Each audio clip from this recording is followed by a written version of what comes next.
Hello, so this is Wendy from Tai Chi, The Way of Life, Wendy Chan Tai Chi on YouTube. So if you haven't subscribed already, please do subscribe to my YouTube channel, and I really appreciate that very much. Alright, so this is me doing a live stream Qigong session. There are people who talks about Yin and Yang in the Tai Chi and the Qigong world. And I always found that sometimes, a lot of the time, people address the two things a bit fake, it's not unclear. And so this is how I try to explain it.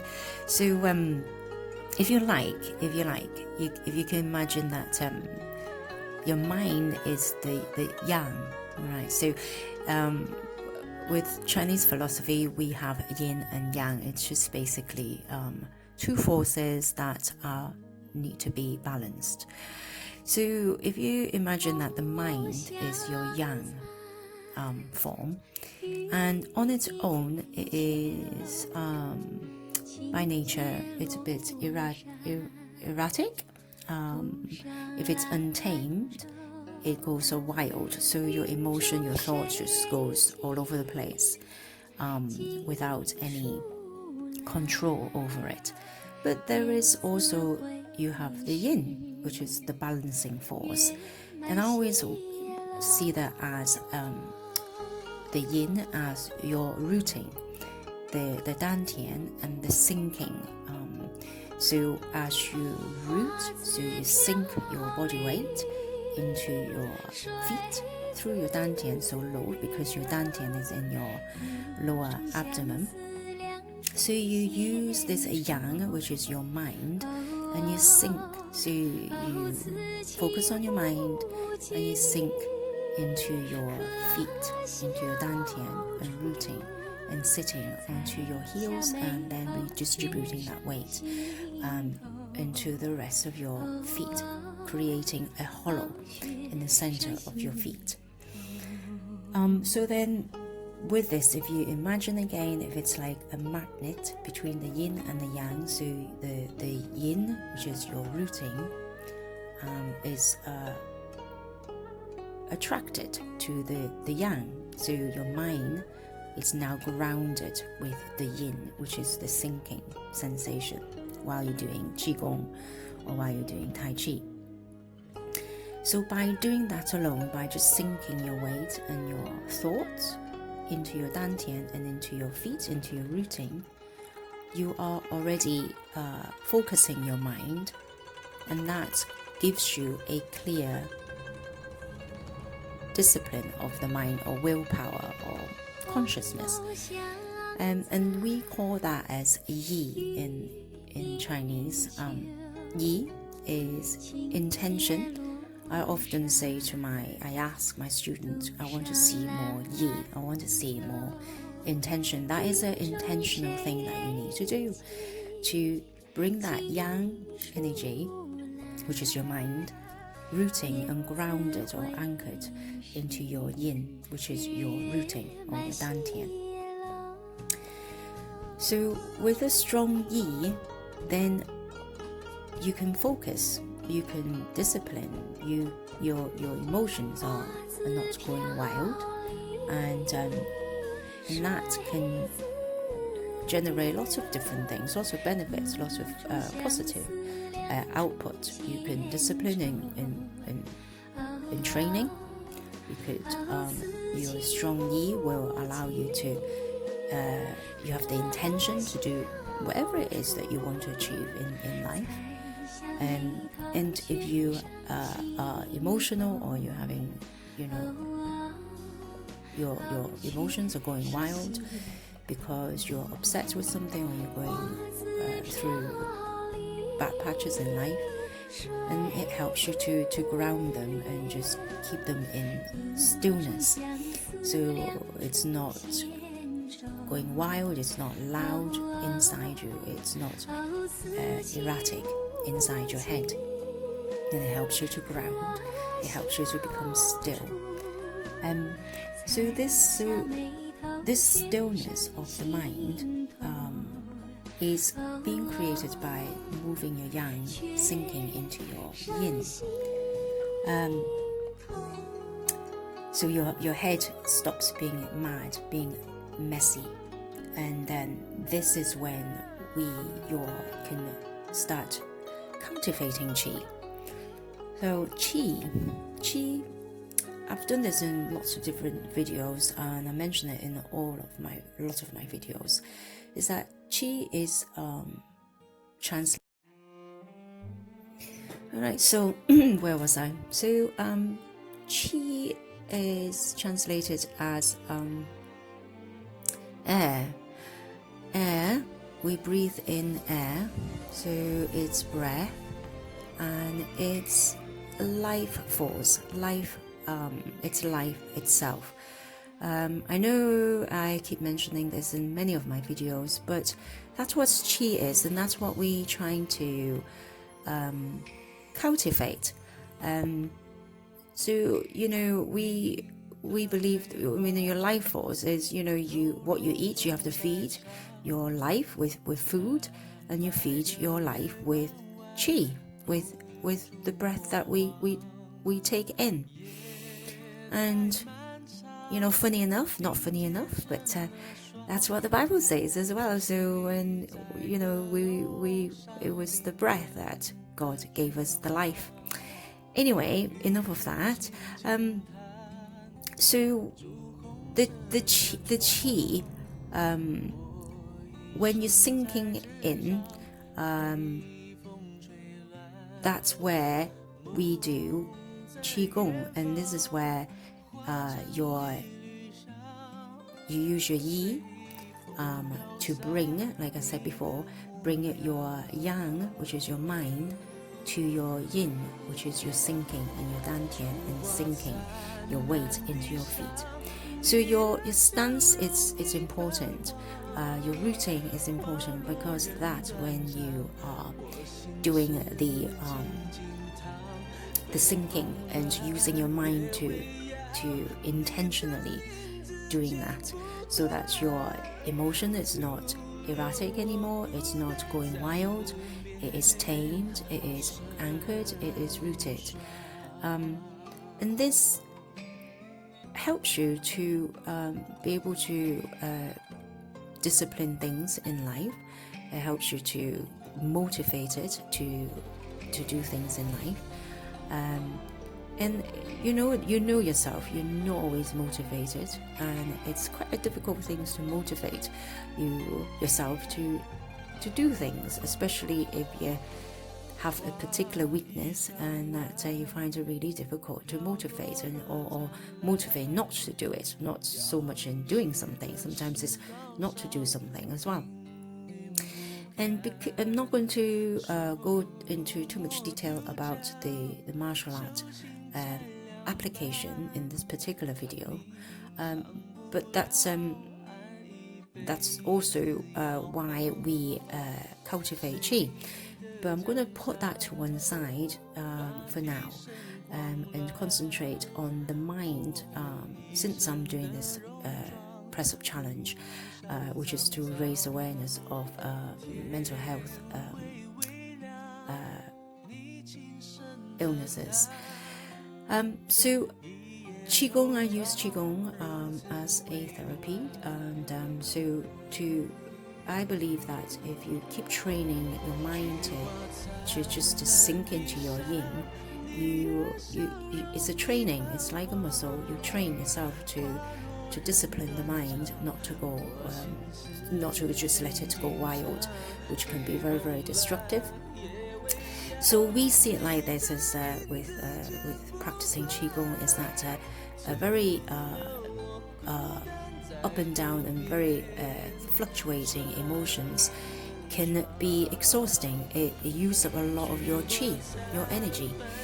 And if you ever been there before, you know how exhausting it is actually if you are being depressed, or your emotions are getting the better of you, and it really eats up your energy, and you feel tired, you fatigue, you have no energy to do anything. So by doing even just 10 minutes of Qigong a day with gentle movement, it can be a great help. I was doing lots of very simple movements. There was one where you think I might be moving my arm to the side, but really I am twisting from my arms are very, very still. And when I was in the beach ball position, my arms are very, very still. Right, so what I'm doing there is that I am actually twisting from my trunk, keeping my hip and my knees very, very square up. You can't see with my baggy pants, but this is where the stance is very important. You can't just isolate your trunk area if you haven't got a strong stance. You will want to twist with your hip, and your knee will go with it. So this is where your yi comes in. Your mind, it's not a involuntary movement. You are consciously making it happen. So you keep your arms very still and you twist with your trunk area. And when you're doing that, of course, we are using our abdominal breathing. So you breathe in when your arms come up, and you feel that tummy expanding, and when you breathe out, you feel your tummy relaxing, and keeping your arm very, very still. It's much easier. You don't have to think about it if you just move your arm. But the idea of Qigong is that you use a lot of your mind. You train your mind to just think and focus on the one thing, and by doing little small movements and focusing on your breathing, it's really it's a good way to train the mind, just to be still in one thing.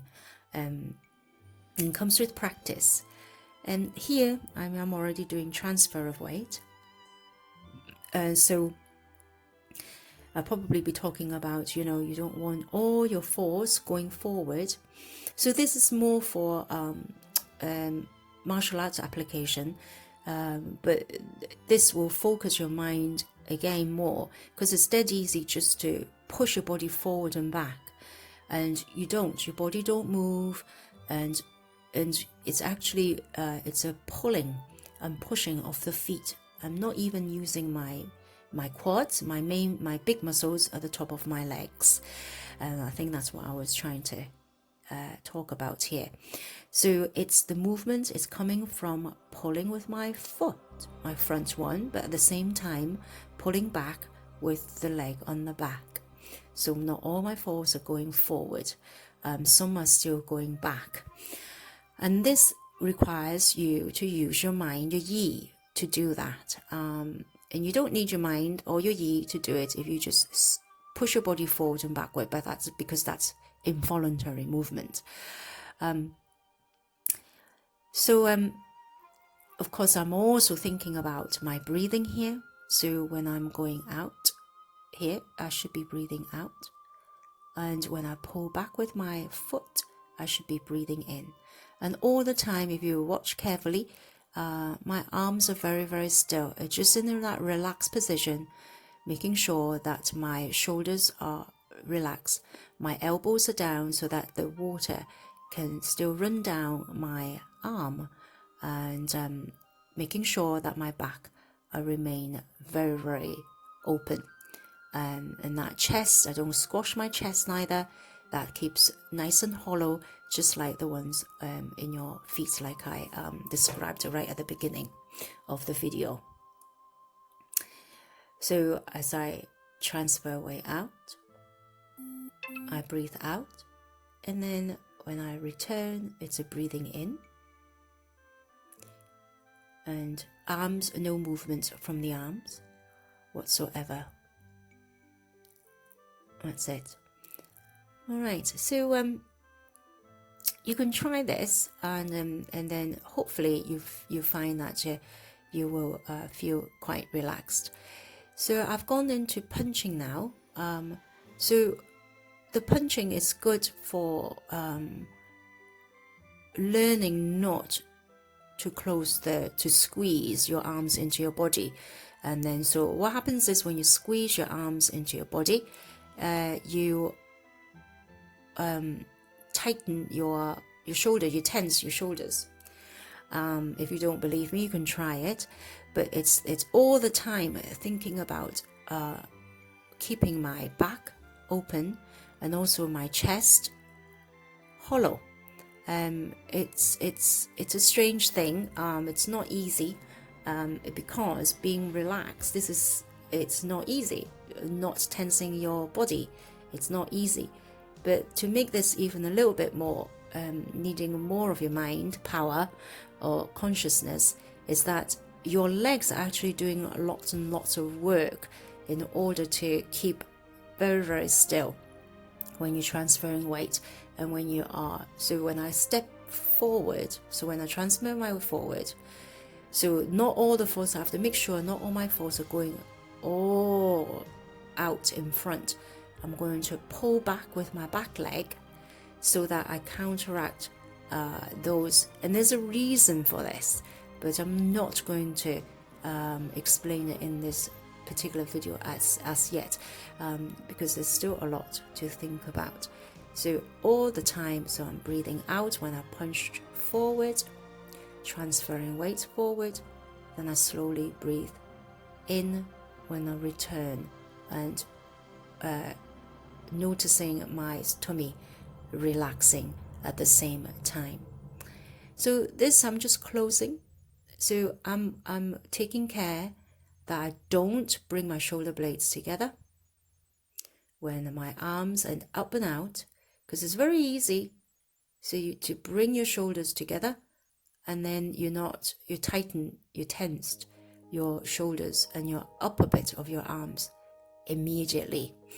So again, I'm using a lot of my yi, my intention. So I am still sinking my weight into my feet, making sure that my yang, which is my mind, is still attracted to my yin, which is in my dantian, in my rooting.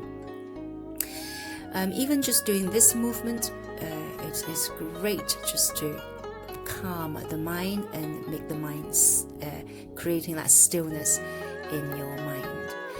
Right, I hope you have enjoyed this quite long video, but I thought I'd use this and not waste it. Anyway, so I think I'm talking to myself that it's time's up, because it was a live stream video. And that's, yes, I stream on a Wednesday morning at 11 a.m. UK time. So you are more than welcome to stream with me. You can find this on my Facebook page on Wednesday morning at 11 a.m. Until next time, bye bye for now.